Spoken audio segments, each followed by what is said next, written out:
ठीक है सर। तो वो कहता था कि मैं हमेशा सोचता था भाई मेरी दादी जो अनपढ़ है उसको कैसे पता लग गया कि मुझे टॉपिक आया है या नहीं आया है। तो कहता मुझे बहुत बाद में समझ में आया, वो सिर्फ मेरा समझाने का तरीका देखती थी। अगर मैं कॉन्फिडेंस से समझा रहा हूं तो इसका मुझे आता है, और अगर मैं अटक रहा हूं तो मुझे सीखने की जरूरत है।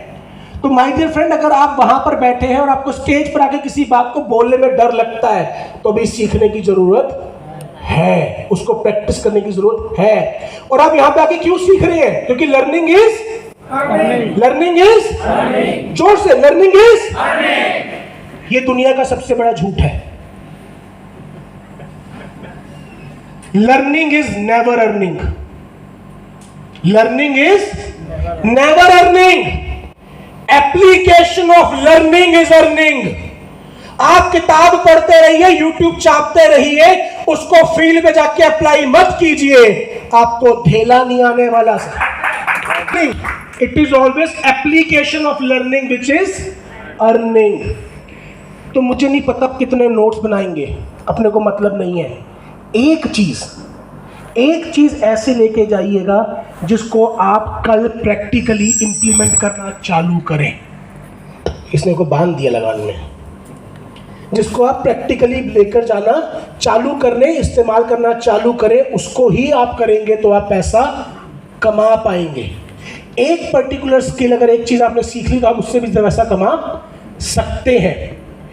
तो शुरुआत करते हैं। सबसे पहले आज हम बातचीत करने वाले हैं, आज हम किस बारे में बात करेंगे? क्रिप्टो के बेसिक पर। फिर हम बात करेंगे 11 स्पिरिचुअल लॉज ऑफ सेलिंग, ये लॉज है। फिर हम बात करेंगे माइंडसेट ऑफ सेलिंग के ऊपर।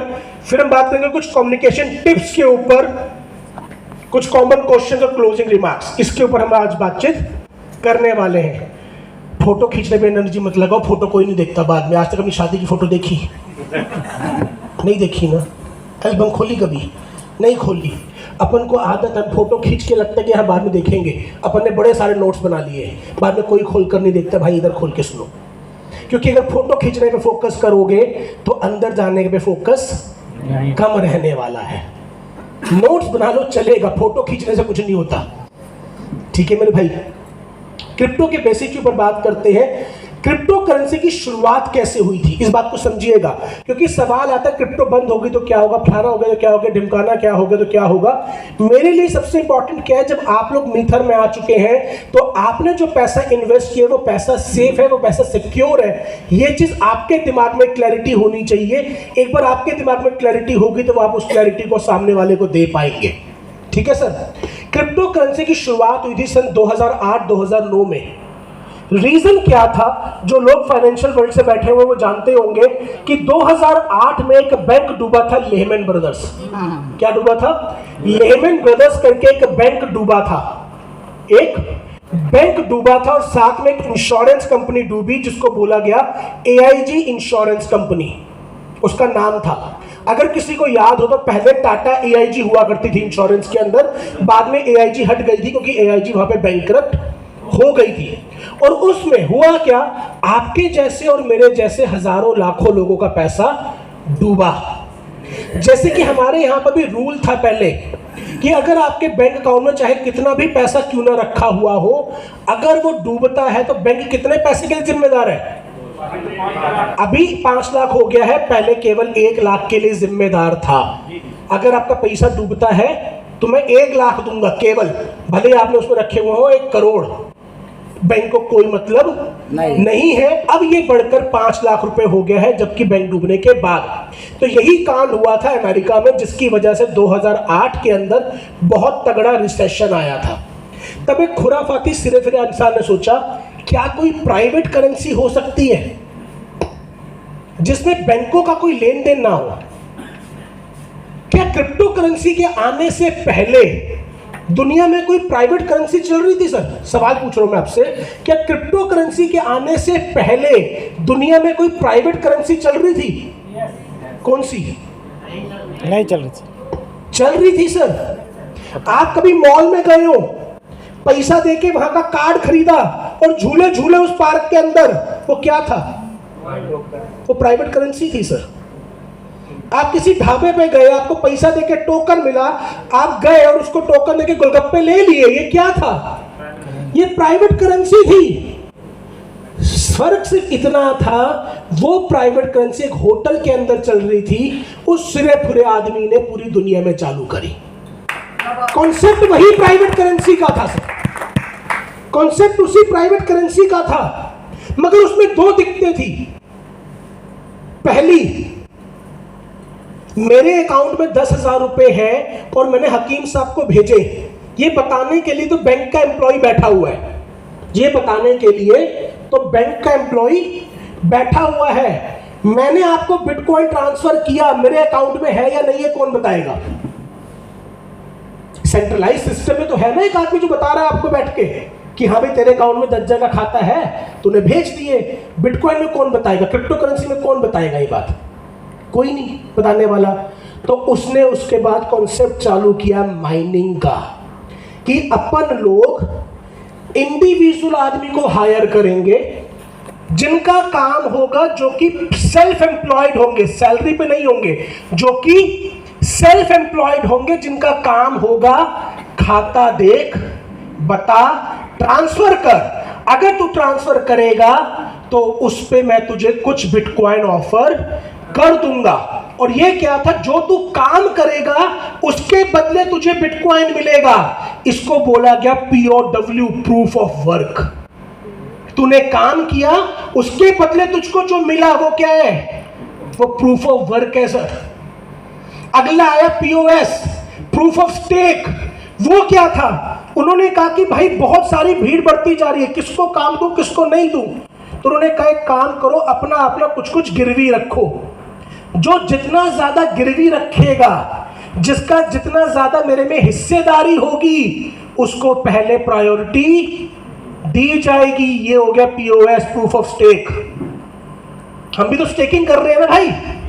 कंपनी क्या कह रही है? तुम $30 से आओगे तो $150 मिलेगा, $1,00,000 से आओगे तो $250 मिलेगा। ये क्या है? ये प्रूफ ऑफ स्टेक है कि तुम्हारा जितना ज्यादा स्टेक लगा होगा तो माइनिंग में उसको उतनी परमिशन मिलेगी। और तीसरी चीज आई प्रूफ ऑफ अथॉरिटी, जिसके अंदर उन स्टेक होल्डर्स को वेरीफाई करना चालू किया गया। ये प्रीमियम है, पहले प्रेफरेंस इनको दी जाएगी बेस्ड ऑन देयर वर्किंग, ताकि स्पीड बढ़ाई जा सके। जो हम TPS कर चलाते हैं, ताकि काम करने की स्पीड को बढ़ाया जा सके। अब ये माइनिंग वाली संख्या तो धरती हो गई। अब वो देखेगा कहां पे? वो देखेगा कहां पे कि इसके अकाउंट में पैसा पड़ा था? देखना भी तो पड़ेगा ना, सॉफ्टवेयर तो चाहिए। वो सॉफ्टवेयर आया ब्लॉकचेन। अगर आप नेट पे जाके देखेंगे तो ब्लॉकचेन को पहली बार क्रिप्टो करेंसी के लिए इस्तेमाल नहीं किया गया। ब्लॉकचेन उससे पहले था, एग्जिस्ट करता था, मगर उसको सबसे ज्यादा व्यापक तौर पे सबसे पहले क्रिप्टो करेंसी के लिए इस्तेमाल किया गया। ब्लॉकचेन दो शब्द है, ब्लॉक और चेन।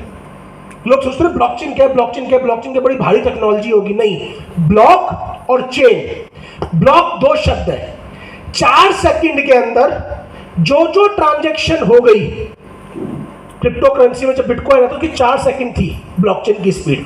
4 सेकंड में जो ट्रांजैक्शन हो गई, उस ट्रांजैक्शन को एक डब्बे में बंद करूंगा, ऊपर से सील लगाऊंगा, बाहर एक पर्ची टांगूंगा कि इसके अंदर ये ट्रांजैक्शन हुई है, और उस डब्बे को साइड में रख दूंगा।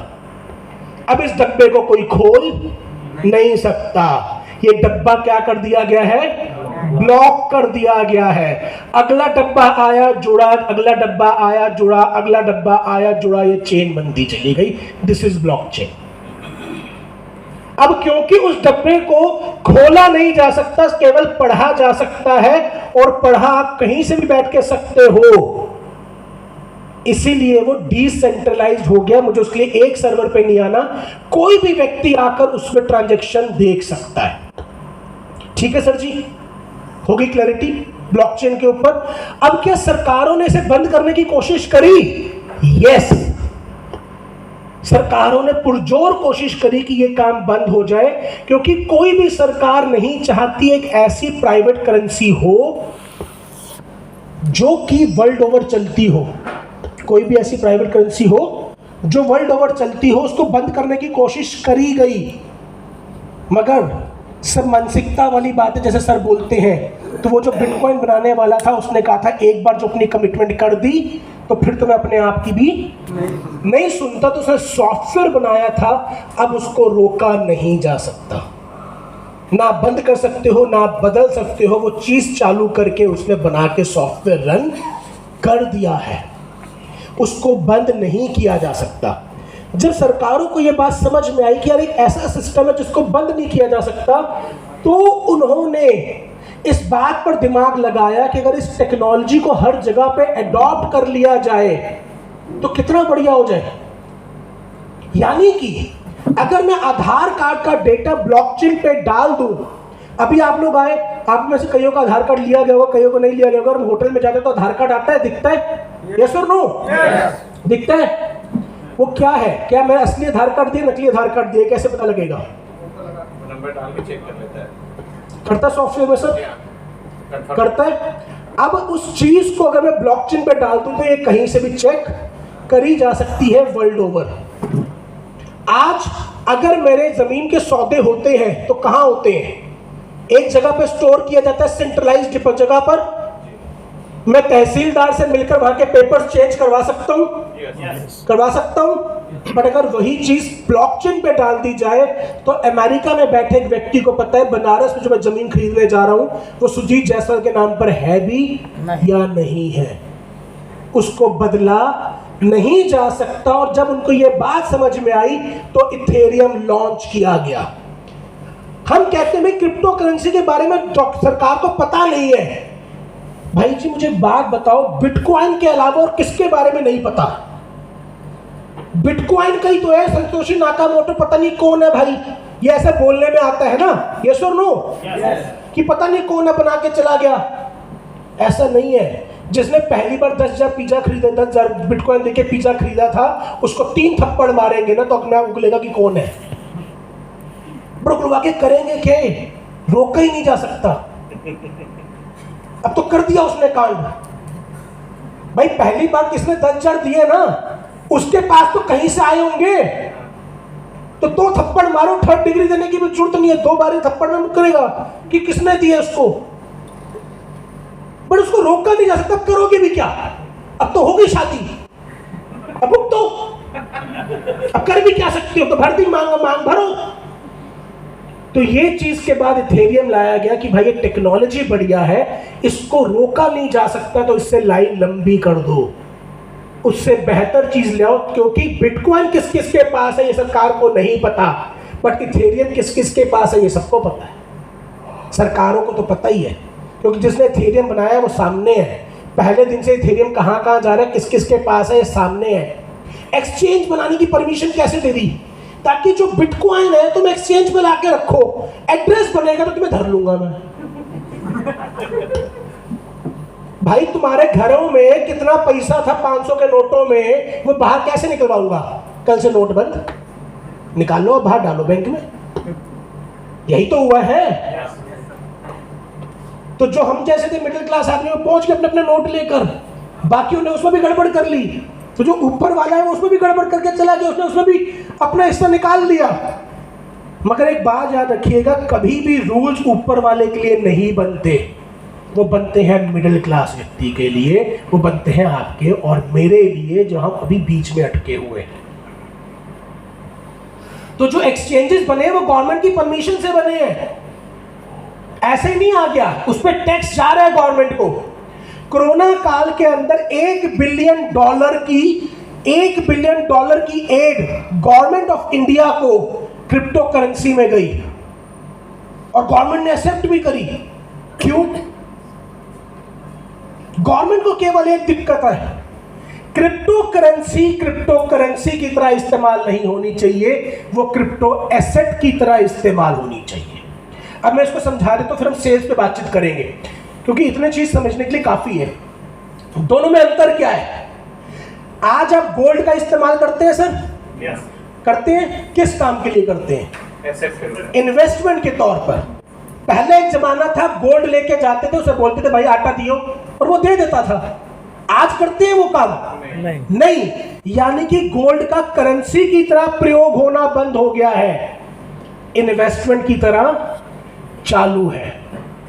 गवर्नमेंट भी यही कहती है भाई क्रिप्टो करेंसी को तुम एसेट की तरह करो, कमाओ, अपने को भी टैक्स दो। पहले भी मैं यही बोलता था कि उस पर कैपिटल गेन टैक्स लगाया जाएगा, जब वो आया नहीं था उससे पहले भी कि 30% टैक्स लगाया जाएगा, और वही 30% लगकर आया है, क्योंकि ये 30% हर एक चीज पर है। आप केबीसी के अंदर इनाम जीतते हो तो 30% कट के आपके अकाउंट में आता है। आप जमीन पे खरीदते हो तो 30% कट के आपके अकाउंट में आता है। उन्होंने उसको as an investment and bonus income की तरह कैलकुलेट करके आप पर टैक्स लगाना है। सिंपल। जब तंबाकू और दारू बंद नहीं हो रही क्योंकि उस पर टैक्स ज्यादा है, तो क्रिप्टो करेंसी से भी बंद होने वाला नहीं है। तो बिंदास उनके करियर, उसके अंदर अपन जब बात करेंगे, जब सेशन लेंगे कि टीपीएस वगैरह का जो हमारा रोल है, उस के ऊपर बातचीत करेंगे। बड़ी क्रिप्टो करेंसी का बेसिक मैंने आपको समझाया है। अब हम बात करते हैं सेल्स के ऊपर। What is sales? सेल्स है क्या? Sales is both science and art. Sales दुनिया की एकमात्र चीज ऐसी है जो साइंस भी है और आर्ट भी है। दोनों में अंतर क्या है? सेल्स के अंदर कुछ ऐसे लॉज अप्लाई होते हैं जो हर जगह पे कॉमन रहने वाले हैं। जैसे पानी का फॉर्मूला हर जगह पे H2O है, वो हर जगह पे H2O ही रहने वाला है। सर नमस्कार। सर ने बासी ली थी इसलिए नमस्कार करिए, आगे से जिसको भी नमस्कार जाना क्यों कर रहा हूँ। भाई देखो, आपने एक एक भी मारा तो मुझे कितने पड़ेंगे? ठीक है ना, बहुत सारे पड़ेंगे। तो जब नमस्कार करके काम चलता है तो डांट के काहे चलाना? ठीक है ना, तो जिसका नमस्कार करूं समझ जाना। एक तो लंच के बाद वाला सेशन वैसे भी चैलेंजिंग होता है थोड़ा सा, कोई बात नहीं, बट जिसने सीखना है उसका ध्यान यहाँ पर रहेगा। Sales is both science and art, क्योंकि अब हम स्किल्स की बात कर रहे हैं। समझिए सर, मोटिवेशन बहुत इंपॉर्टेंट है बिकॉज वो एक्शन को ट्रिगर करता है, मगर एक्शन ट्रिगर होने के बाद अगर आपके पास सही टूल्स नहीं है तो आप मैदान जंग में जाकर जीत नहीं सकते। आप सिर्फ कूद सकते हो, तैरना नहीं आएगा तो डूबने वाले हो।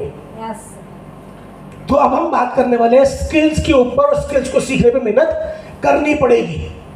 Sales is both science and art. Science इसलिए क्योंकि इसके ऊपर जो कुछ लॉज है वो एज इट इज लगते हैं। जैसे पानी H2O है, आप कहीं ले जाओ ये H2O रहने वाला है। आर्ट इसलिए हर एक व्यक्ति के ऊपर वो कैसा कैसा बात कर रहा है उससे ये बदलता है।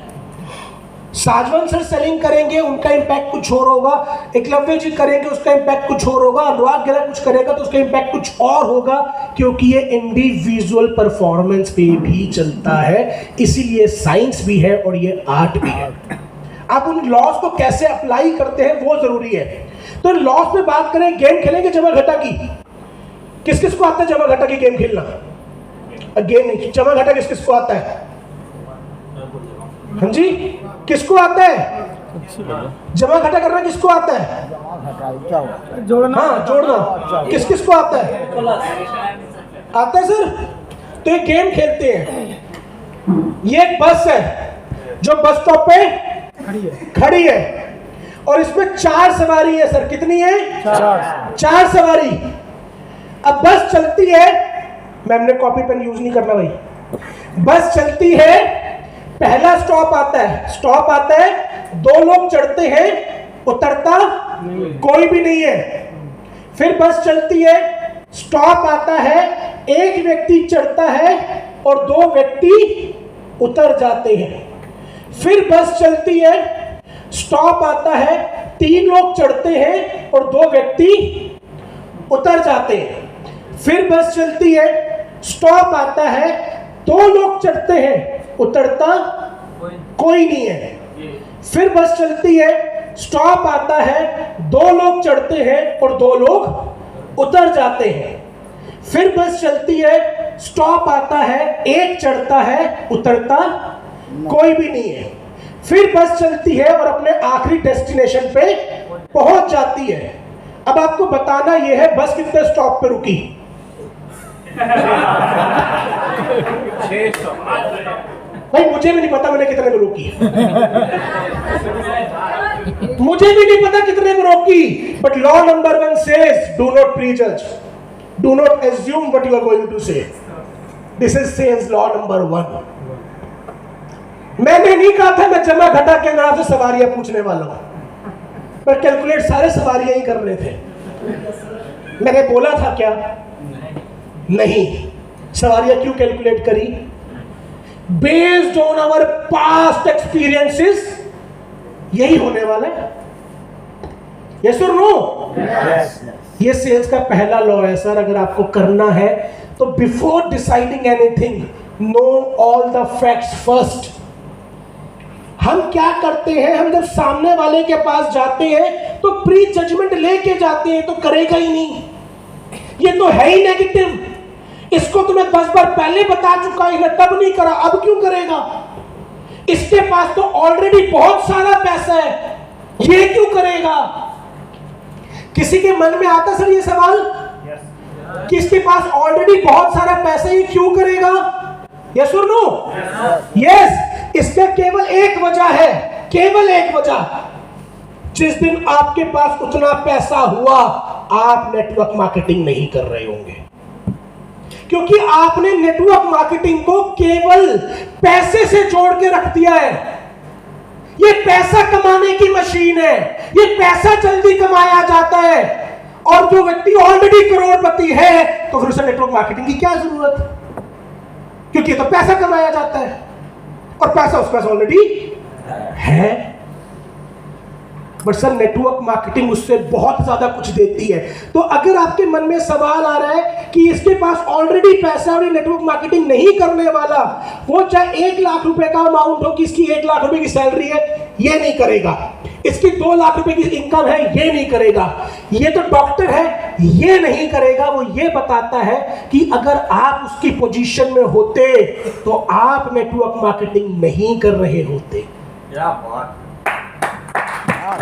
ये आपकी मानसिकता है, और सब कुछ क्या है? मानसिकता जो सर ने बताई। Everything starts from here. ये पहला लॉ है, डू नॉट प्रीजज। आपको अपना प्रोडक्ट बताना आना चाहिए, जिसके ऊपर हम बातचीत करेंगे।